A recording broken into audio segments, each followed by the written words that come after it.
Muzeji so bili danes polni šolarjev, ki so mednarodni muzejski dan izkoristili za obisk marsikatere razstave.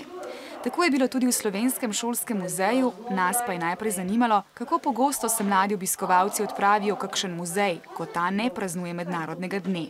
Enkrat na leto. Približno enkrat na leto. Pogosto hodim 3 mesece v muzeje. Enkrat na leto do 2-krat. Sprehod po muzeju je lahko sprehod skozi čas, odsev današnje družbe ali razmišljanje o odgovornosti, kar je tema letošnjega muzejskega dne.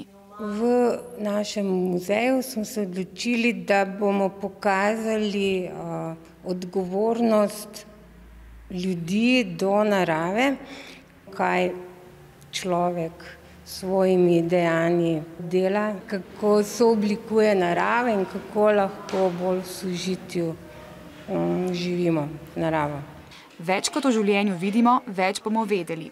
Muzeji so preprosta in zanimiva pot do novih znanj, tega pa se zavedajo tudi mladi. Naučiš se nekaj novega, da pogledaš stvari, ki jih nikoli nisi videl. Te informacije lahko še kakšnemu drugemu povemo in se tudi iz tega kaj drugi naučijo. Tako smo mi praznovali danes. Vi pa imate še vedno čas, da se odpravite na kakšen dogodek v najbližjem muzeju.